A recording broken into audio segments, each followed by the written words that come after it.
Et ben salut les copains, aujourd'hui on se retrouve sur une nouvelle vidéo où on va parler betteraves. Donc aujourd'hui on a la chance d'avoir la sucrerie de Sillery qui nous a ouvert leurs portes pour répondre à une question.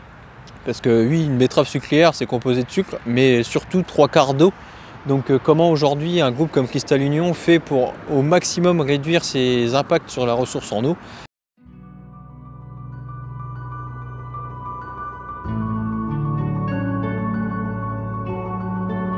Bonjour, merci de nous accueillir aujourd'hui sur le site de Sillery pour répondre à nos questions. Je vais vous laisser vous présenter. Bonjour, Pierre Ducret, je suis le directeur d'établissement de Sillery. Je vous souhaite la bienvenue à Sillery. Aujourd'hui, nous sommes en pleine campagne de betteraves. La campagne a démarré mi-septembre, elle va nous emmener jusqu'à la deuxième quinzaine de janvier. C'est la période essentielle pour nous puisque c'est là que nous transformons l'ensemble des betteraves qui sont acheminées à l'usine et qu'elles sont transformées en sucre. On va transformer environ 2 400 000 tonnes de betteraves. C'est une moyenne de 19 000 tonnes de betteraves par jour pendant cette période de campagne. Au cours de cette période, on va cristalliser environ 235 000 tonnes de sucre. Donc c'est vraiment notre raison d'être.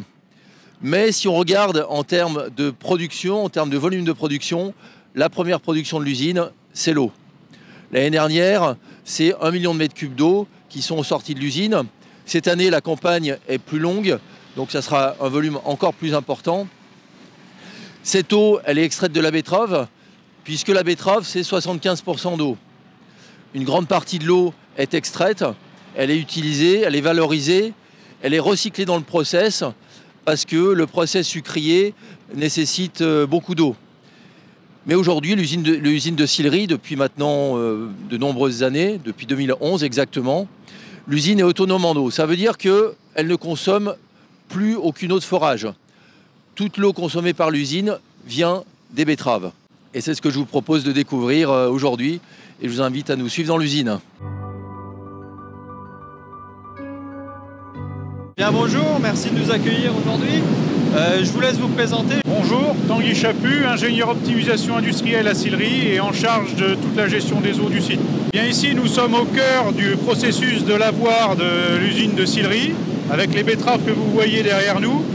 C'est ici que nous venons enlever la terre résiduelle des betteraves qui sortent directement des champs pour qu'ensuite nous fournissons à l'usine des betteraves propres. Donc on vient de sortir de l'étape du lavage. D'où vient toute cette eau qui est utilisée tout au cours du processus? Eh bien cette eau, elle vient essentiellement de la betterave. Donc en passant du lavage, avant d'arriver à l'atelier d'évaporation, là où on crée l'eau, nous avons deux étapes. La diffusion qui nous permet de couper les betteraves et d'en extraire un jus riche en impuretés et en sucre. L'étape d'épuration qui nous permet d'enlever toutes les impuretés du jus. Et ensuite l'étape d'évaporation où on vient concentrer notre jus en extrayant cette fameuse eau qui est recondensée par la suite et réutilisée. Donc on a vu comment l'eau a été extraite des betteraves, mais que devient cette eau une fois extraite? Alors cette eau condensée, elle a trois vocations. La vocation première, c'est de laver les betteraves. La seconde, c'est de la stocker en cas d'avarie à l'usine. Et la troisième, elle est valorisée sur des champs de saule directement en rejet vers le milieu naturel. Du coup, on a pu voir que les betteraves étaient lavées, mais toute l'eau de lavage, où finit-elle? Donc l'eau de lavage, elle finit dans les décanteurs que vous avez derrière nous. L'objectif, c'est de décanter le maximum de terre. Et cette terre va être mélangée avec de l'eau pour repartir à l'épandage. Et ensuite, l'eau décantée réalimente le lavoir pour le schéma hydraulique, accompagnement plus lavage des betteraves. Tu es en train de parler d'épandage, mais on a pu voir en passant que justement les rampes d'épandage sont là, alors que vous êtes en pleine campagne. Qu'est-ce qui se passe dans les champs en ce moment? Comment vous épandez vos eaux? Tout à fait, depuis cette année à Sillery, on a changé complètement de technique d'épandage, c'est-à-dire qu'auparavant nous étions avec les enrouleurs ainsi que les rampes en termes d'épandage par aspersion, et cette année nous sommes passés par de l'épandage par enfouissement. Donc l'objectif c'était d'améliorer les quantités épandues. Donc on était entre 700 et 800 mètres cubes à l'hectare, là on tend plus vers les 800 mètres cubes à l'hectare. Ensuite, l'objectif étant qu'il y ait une meilleure homogénéité des volumes d'eau à l'hectare, ce qu'on appelle la lame d'eau. Ensuite, on a un gain en QVT, qualité de vie au travail.